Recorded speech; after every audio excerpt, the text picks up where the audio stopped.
unlike what has been deposited here by Dr. Hlope, he makes the point that the scholars of political science suggest that the government of national unity are only constructed to respond to an emergency or a crisis. I want to suggest to you that there is more contemporaneous studies that suggest that it's not only about emergency or crisis, but the possibility of collectively pursuing an opportunity that presents in the context of a geopolitical crisis. I am making this point because, as the good doctor will know, is that we've got both an intellectual and academic responsibility to surface alternatives and, if you like, counter views when we posit an argument. And in fact, what we have done amounts to, if you like, an intellectually and academically incompetent argument. And I'm saying that with the greatest of respect. So it's important that we are able to pull this together. And then the issue of the GNU. I must say that the African National Congress entered into this arrangement and it has not lost its character. We have always and remain of the following view in our characterization of the South African conflict, that is underpinned by three interrelated and antagonistic contradictions of race, class, and gender. And the resolution of this question gets to be articulated in the most substantive fashion in the crisp apex priorities of this seventh administration. And I want to say to Honorable Maimane that we are not all over the place. We simply identify the three priorities. I'll unpack those. As I confront what I refer to the Malema Oxymoron. What do I mean by the Malema Oxymoron? So it is acceptable for the EFF to enter into an arrangement with the DA and other parties to displace the ANC in Tshwane, Ekurhuleni, and Johannesburg. But when we do that, we get to be labeled. The oxymoron goes further. He makes the following point. He says that this is a sellout arrangement. And essentially what President Matamela Ramaphosa delivered yesterday was authored by the Oppenheimers. And then in the same argument, he says, but this is a repeat of what Matamela Ramaphosa has been saying all along. So this articulation really belongs to us. It's the originality of this. So that is the oxymoron I'm referring to. Let me go to the substantive issues. The first issue on inclusive growth and job creation. The President Ramaphosa makes the following point, that there is a need for us to beneficiate the minerals. Honorable Shivambo says that the geopolitical consideration should be factored in the speech. Of course, there's an undercurrent of that in his articulation. What do we know about the clean conversation about the just transition? We know that the Western industrialized North are likely going to introduce artificial barriers in the form of carbon border adjustment mechanisms.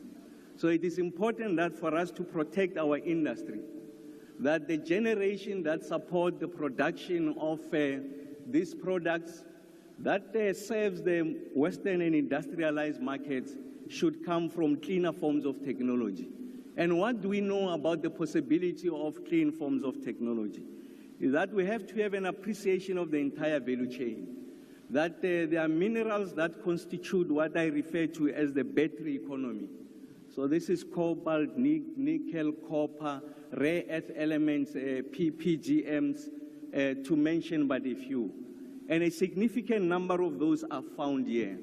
And that's why on the back of an industrial policy, having concluded the cadastral system that Minister Mantashe is referring to, we are able to articulate in the most comprehensive and coherent manner what these opportunities present as we evolve towards the electric cars, the displacement of internal combustion engine to be replaced by electric vehicles. South Africa's market is much bigger than does the Africa Continental Free Trade Area, but the possibilities goes beyond.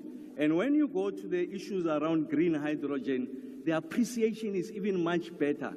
They're hard to abate sectors. We are sitting with those endowments, and South Africa is sitting pretty to exploit these opportunities going into the future. So that sits in that articulation of President Ramaphosa. Just a few months ago, we got to be accused that the kind of progress we're making, spectacular progress, in the resolution of the preeminent and existential question that was facing the South African economy, that of load shedding. We are accused, as we're moving closer to the election, by all quarters, by the way, that this is an election gimmick, that in fact, after the elections, load shedding will come back. And in fact, the leader of the EFF, Honorable Malema, he was even prophetic.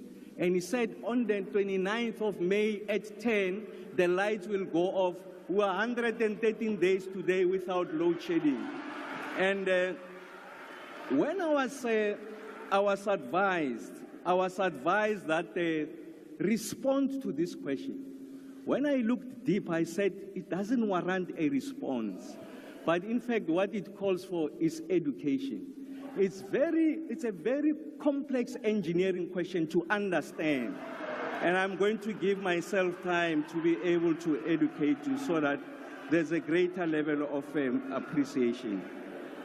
But we also, on the issues of reducing poverty and tackling high cost of living, President Ramaphosa makes the point about expanding the flow of the social wage. When I'm talking about the social wage, I'm not only talking about transfers. The 340 SRD grant is the threshold of water and electricity that we give to the poor. And the zero rating, the expansion of the zero VAT rating of the basket of food.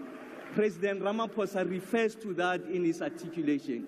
Surely, someone who defends and expands the social wage can't be a sellout. He's someone who's on the side of the poor and doing everything to ensure that we address this question.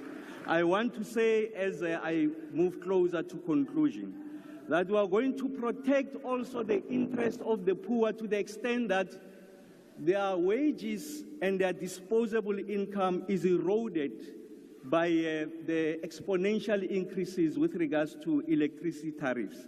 And it is at this point that we are going to super exploit our renewable endowments in the form of the sun and the wind speeds that are found in the Cape provinces.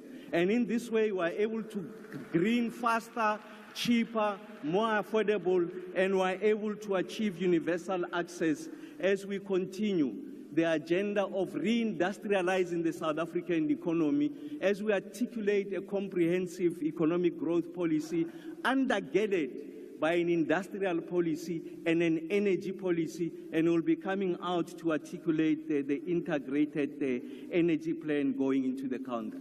And the last one is around building a capable, ethical, and developmental state. The turnaround, as an example, that we are seeing in Eskom, is not an act of miracle.